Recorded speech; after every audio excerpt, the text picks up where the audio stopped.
Recording. Hi everyone, I am the Chief Communications Officer at the Steamboat, and today I will be interviewing Meriam. She is also a Mind Mental Matters competition winner where she wrote an amazing piece on mental health, and she will be telling you about that today. And for those of you who don't know, we interview various students who have showcased an interest in STEAM or leadership or have just done amazing things, and I'm pleased to announce our next student, Meriam. So before we get started, can you please introduce yourself?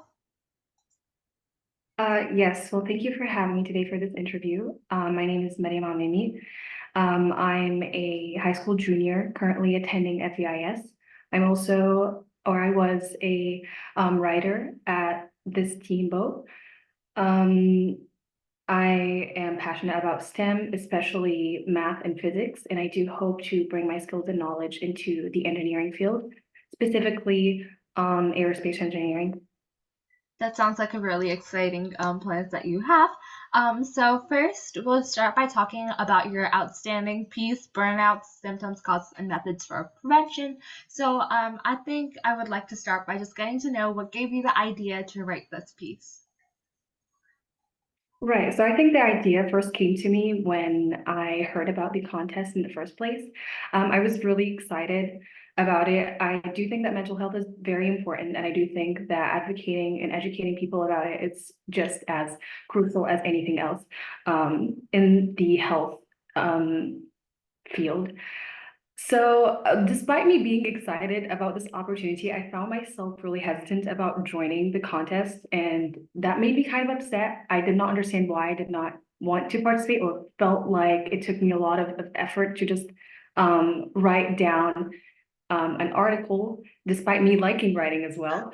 So, this got me thinking of what caused this reaction in the first place, and it turns out that I was experiencing the burnout. So, that's where I got my inspiration from. I can definitely agree with that, and specifically, many high schoolers and college age students have a lot of pressure on them, and this causes a lot of burnout. And people are just stressed, taking too much load, and because of such high expectations. So I can definitely understand where you're coming from. So thank you so much for telling me, what kind of got you started. So, moving from right there, what was the first step you took once you realized this is what you wanted to research about? So first, I wanted to understand exactly what caused burnout. So instead of just talking about what they were, and later on talking about symptoms and how ones can avoid or kind of treat, well, not really treat because it's not an actual, medical um, thing, but I just wanted to understand exactly what got people into that point so that later on, when I tackled the methods that people could avoid or treat such phenomenon, um, I wanted to understand exactly what caused that so that it would be easier to understand how to avoid it as well. I can definitely agree with that. You first want to understand, have your basics, and then kind of move from there. So, just talking a little bit more about your research process. So, where did you start looking for sources? What kind of tips would you give to someone, starting their research? And just overall, like, what was your planning for outlining your research and whatnot? So I think if one does not really know much about the topic that they want to write about or are interested about, I think YouTube is such an amazing place to start. You usually find a lot of videos that make it really easy to just understand the entire idea. It kind of gives you a summary of what you're working with. From there, you will get more questions and would like to, more about certain specific points. And from you can write those down or put that in mind, and then you can just search those and focus on them in order to create this full idea.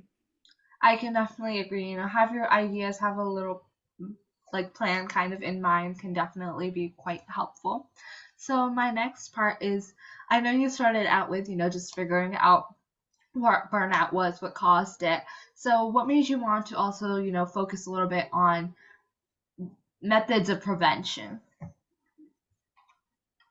I'm sorry, I can't really hear you well. I have really bad connection. So I was just wondering that you mentioned, you started out by learning what burnout was all about, the symptoms, the causes.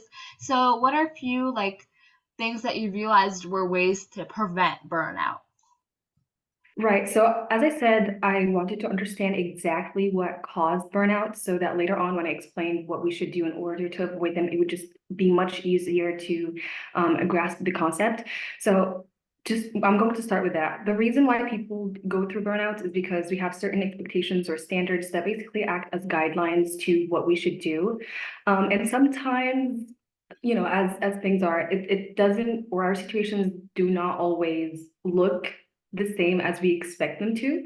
So that kind of puts us under a lot of pressure. And if we cannot treat that pressure pretty like well, it would, grow into stress. And that's the start basically of burnout. So it's simply us not being able to manage stress well.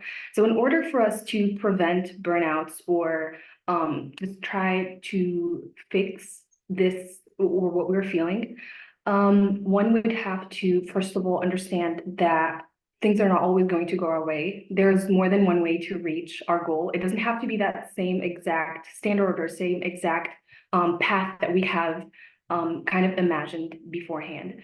So that's number one. And from there, there are a lot of things that people can do, such as exercising, such as sleeping well as well, because burnouts do not only affect us mentally, they also affect us physically. Again, as I said, it's us lacking motivation. So sleep really helps with that, kind of refreshing you. Again, I said exercising. I think asking for help can be very helpful. Sometimes our stress comes from someone else. I'm pretty sure people would like to help you and make sure that you are as comfortable as possible. So I don't think people should be scared for asking for help. And all the other aspects or all the other facts or points that I mentioned basically go back to that same point of us kind of breaking away from that specific stress, understanding that it's not that big of a deal. We can still fix that. And basically relaxing a bit. Yeah, I can definitely thank you so much for giving us this like quick overview of all your research. It's very informative and helpful. And I think it's really amazing that you did it. So my next question is about your personal opinion. What do you think made your research and your writing overall stand out?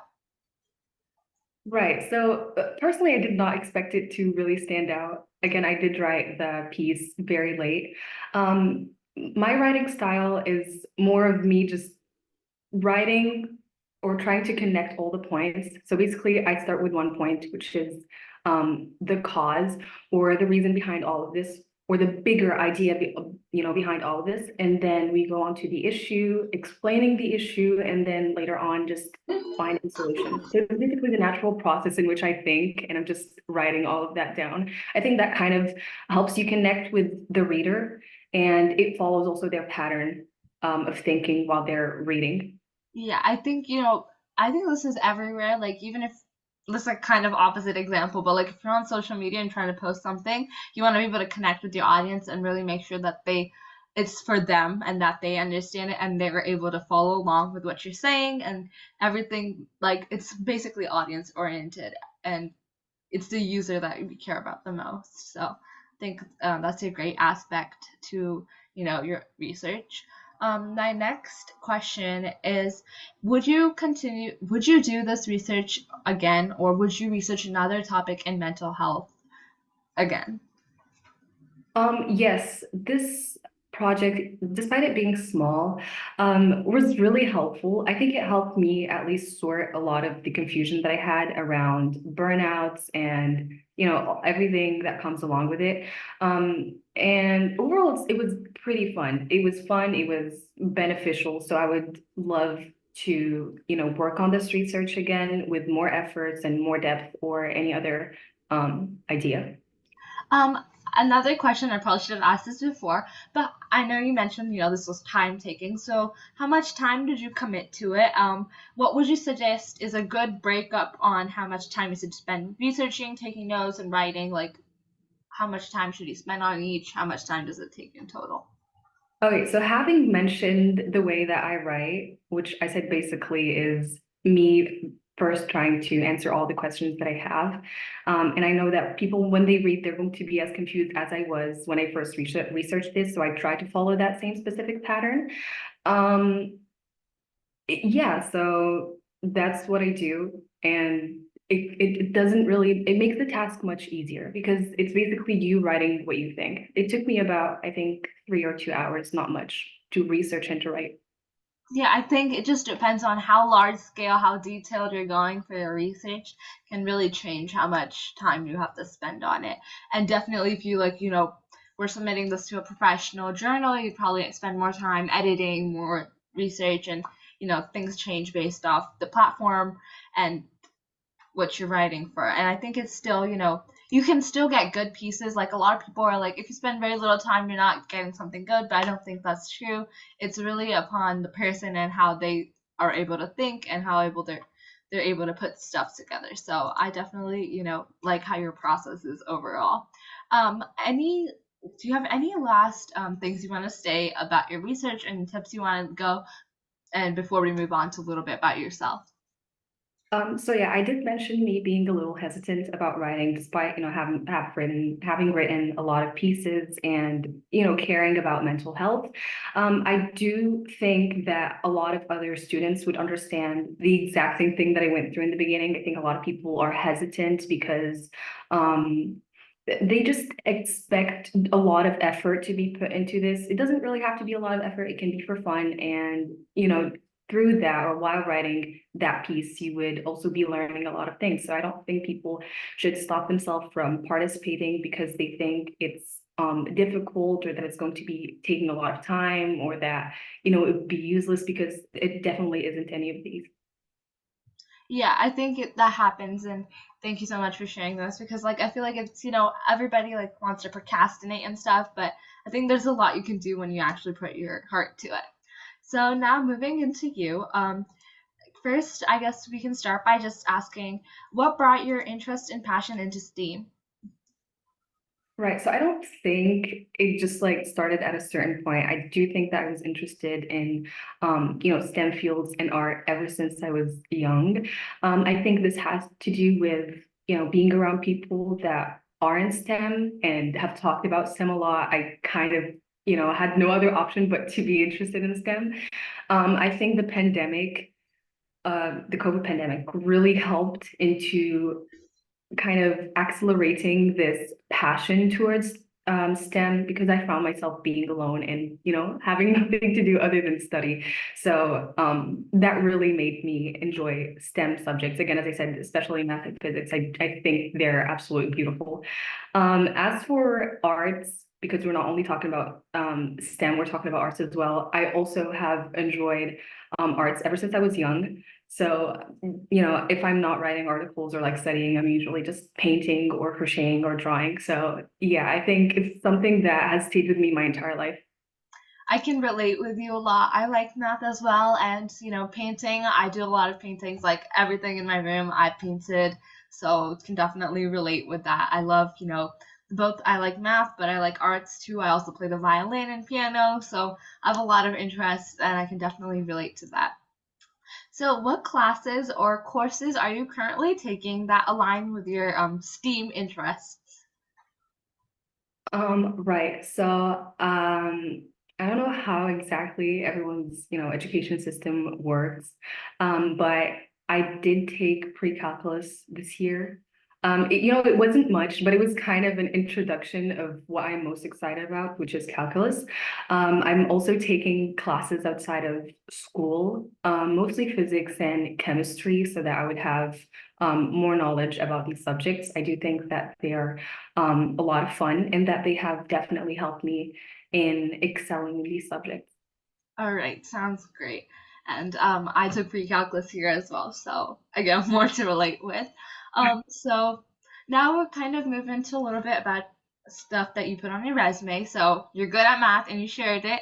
And you mentioned that you're also a math tutor volunteer at Tutor Links NYC.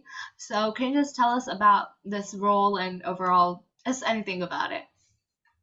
Right. So this was my first time tutoring online. I did kind of help other students in my school and, at home with my siblings and all of that. So this was somewhat of a new experience working with kids that I do not know.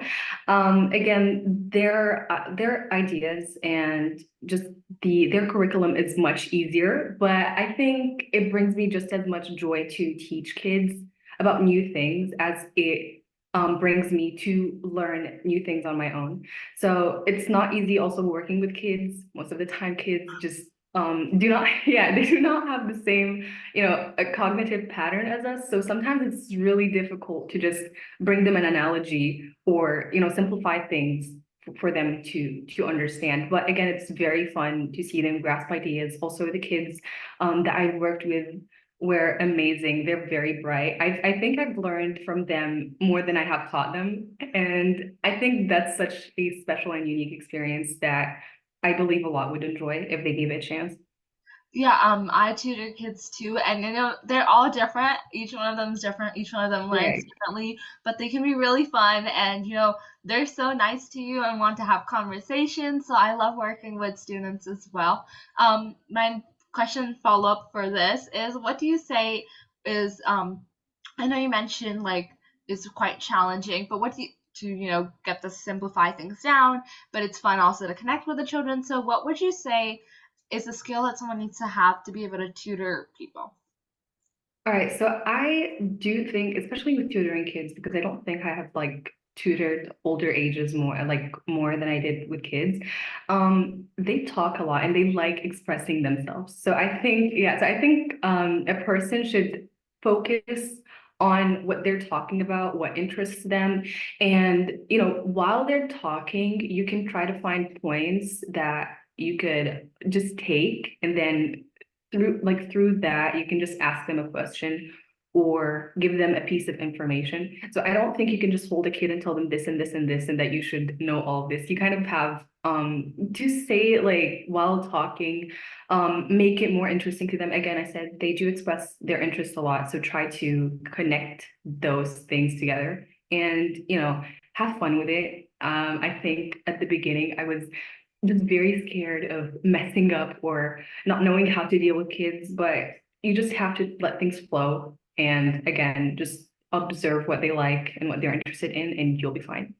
Yeah, like sometimes one of our biggest fears as tutors is that they'll ask a question or something that we don't know how to answer or don't know what to do as well. And like, then we don't know what to do about the whole situation. But I think as you just do the position, you kind of grow into it, you figure out what to do when you don't know answers. And also relating with students, super important. Like I said, they love to talk, love to share stories. So everybody needs a break. Kids are easily distracted, but you can't like plan out an agenda and go dun dun dun dun, dun and get through all your lists. So that's definitely not possible. And Yeah. just kind of have to go with the flow because there might be topics that they understand at first and then don't understand later. So things definitely move around and change a lot with kids, and everyone is different, and every kid is even more different. So completely relatable. Next thing that you shared is that you're an article writer volunteer at Sparked Flow. So can you tell us a little bit about what Sparked Flow is and your position? Right. So I was an article writer at Spark Flow for a long while. So this was my first article writing position, and Spark Flow is basically a finance blog. It gives tips and tips and it kind of explains finance topics to students and to everyone that is interested in knowing more about finance. Now, I've gotten this opportunity. It was offered to me, and if it were not offered to me, honestly, I would not have picked it because I knew nothing about finance. But, upon just reflecting and thinking, I thought that finance is such an important aspect in everyone's life. And I think if I had tasks to follow, I would be able to learn so much about finance. And I actually did. And that's an experience that I'm really thankful for. I think the team and the organization owner were such great support in this process. They were very friendly. They made it really easy to, follow along. Gave me enough time to just do my research, understand exactly what was going on, and really made me very welcome. So I think that's an important part in making this process so significant. All right. Thank you so much for sharing a little bit about your experience. So now moving again back to you. Who are your inspirations and why? Right. So I do have a few inspirations, most of them being other Tunisian women because I do think representation is very important. Just seeing someone that is very similar to you, in positions that you desire to achieve, really makes a difference in finding motivation. So there's Rania Toukebri, which is also another or Tunisian aerospace engineer. There's Tawhida Sheikh, which is also the first female doctor in both Africa and the Arab world. And I think one known scientist would be Marie Curie. I think she is such a great inspiration, especially considering just how difficult it was for women to just reach the position that she did at that time. Yeah, I can definitely agree and understand, how you look up to people that you can, see it yourself in, and it's always great to see representation throughout everywhere, basically. And, when you see people that you can look up to, it's just an amazing thing. So now my next question is, if there was one problem you can solve, like a small problem, doesn't have to be a big thing, but one small problem you could solve, what would it be? Oh, that's a tricky question. Um, I do think that there are a lot of issues that definitely need to be solved. I think one of the most important ones currently, at least, is climate change and global warming. Yeah, I don't think people really understand just how um, crucial it is and essential for us to take a step towards, just making our world better because we are heading towards such a dangerous and unfortunate path. Again, the things that us as students can do not have to really be drastic. I mean, we cannot just make machines or innovate things considering just how young we are. But it's simple things as, just not using electricity when we do not need to, learning to dispose of, our wastes properly, just simple things that really can help us make the simplest change. And I understand that a lot of people would say, oh, that me doing this thing on my own would not help. But I think if everyone thought the same way, then there's not going to be any change at all. So I think everyone should take it upon themselves to at least be responsible of their own contribution to this global phenomenon. And also, I do believe that there needs to be just more people talking about that so that we would stop having this entire thought of, not being able to do change. Yeah, I can definitely agree. And I think it's important to take action at the right time before it's too late, kind of. So, Yeah. definitely. My next question is, what do you think is the most important skill needed to pursue STEAM careers and jobs and whatnot? Definitely being passionate about what you're doing. Um, if you have, the skills needed and you're very talented, but do not like what you're doing, you're not really going to reach anywhere because the work that you're going to be put out is not really going to represent you. You're not really going to want to work in the first place. So it's definitely important for you to be passionate later on these skills that some people are afraid that they lack, and that's what stops them from, taking positions or applying for positions in, this STEM field. I don't think that a person should be really concerned with that. As long as you're passionate, you'll be easy, or you'll easily be able to learn what you think you lack. Yeah, I can definitely agree. You just have to have, at least you have to like what you're kind of doing. So that's definitely Right. really important. My next question is, what latest innovation or achievement in the STEM field has caught your attention or interest, and why? Right. So there has been a lot of innovations and discoveries that have been done throughout the past few years. I think the most interesting would be quantum computers. Um, well, most discoveries or the latest discoveries have actually been done this year. I thought quantum computers are really cool because it's very different from the computers that we usually have. It combines, physics and, information and computers and all of that. So I thought it was really interesting. Honestly, I don't really read much about it, so I don't think or I'm not confident enough to give people more information about what that is, but I am learning about it. Currently, I'm reading about it. All right, sounds exciting. Another question that we usually ask most people, because a lot of times we've heard people say that something that this caught their attention is AI. So we usually ask, what is your view on AI use, and how do you see it out in the future?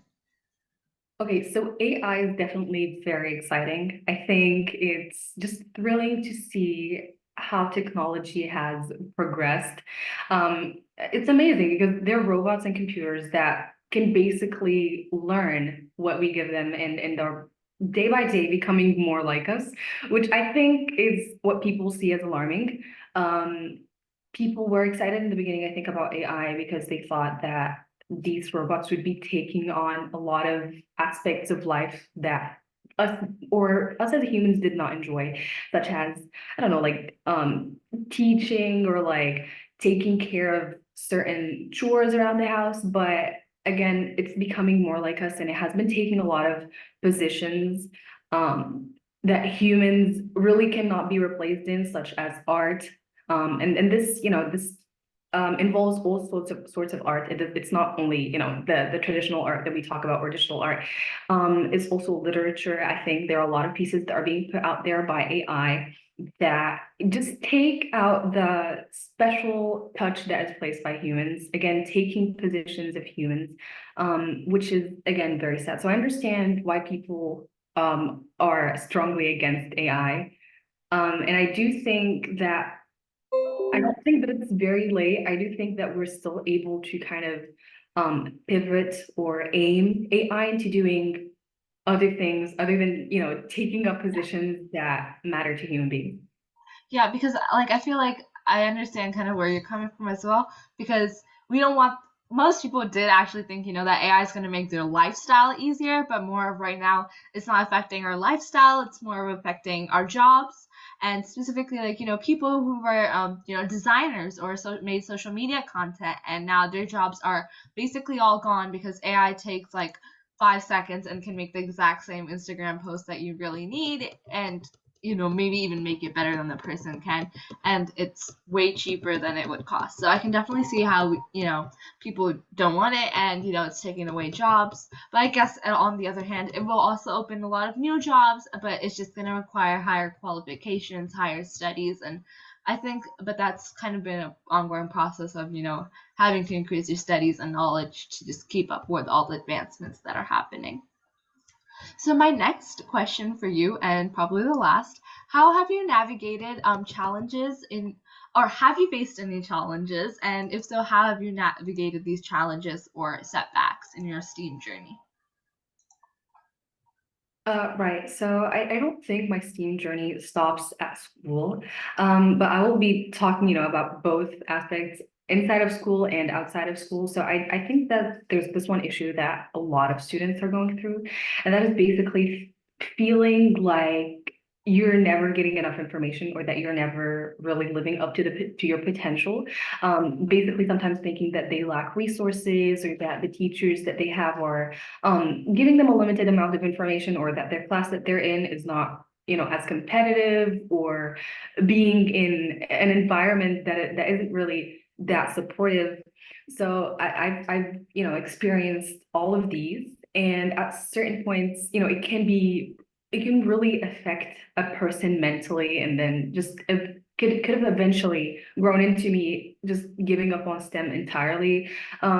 Thankfully, I've had people around me that supported me, that did provide me with the information that I thought I lacked. Again, I mentioned because my initial issue was that I felt like I did not get enough information. So there were people around me that did support me. I think students that go through the same issue, or any other issue uh, that causes them to be depressed or kind of negative about where everything is going, that it's very important for us to ask for help. I don't think anyone should be ashamed to ask for help. You would not lose anything, even if there is no aid that people can offer. They will help you into looking for other sources and other people that can get you out of your state.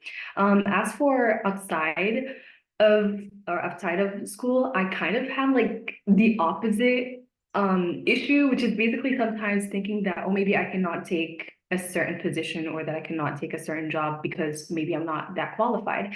Most of the time, again, a lot of people think the same thing. Most of the time is just us kind of being scared or limiting ourselves. I don't think people should limit ourselves. They should stop comparing themselves to other people, having these unrealistic standards. Just have fun with it, do whatever you like, and always think that if you lack something or that you feel like you aren't the best at a certain thing, then you should, practice, participate in those things, and then you would just become much better and hopefully would never feel like you aren't doing good enough and that you are actually living up to your potential. Yeah, I can definitely see, just believe in yourself and believe in the others around you and try to, take every opportunity that you get and don't feel scared to put your step into something else. Um, before we end our interview, do you have any last comment, anything you'd like to share about yourself or your research or anything at all? No, not really. I don't really have anything to add other than again, just um helping people to again not be scared of these positions or not be scared to participate in competitions and all of that. Especially for those that do not have a lot of representation in these organizations and in these environments. I feel like a lot of people that are underrepresented would feel even more discouraged by whatever they were scared of if they do not find people that are like them in that specific field. I think that we should kind of stop looking for other people, that reach that position before us. It could be you that Yeah. actually supports other people that are like you. Yes, you can be the trendsetter, you can be the goal setter, so definitely. I would like to thank Meriem Amami for joining us this week on our student series interview project. And if you're interested in getting interviewed by our team, be sure to check out the form shared in our description. We are always looking for interested students and we interview people between the ages of 14 and 22, but we'll always make exceptions for grad students who are doing amazing work. And we hope to see you back here again on Monday for our next installment. Thank you.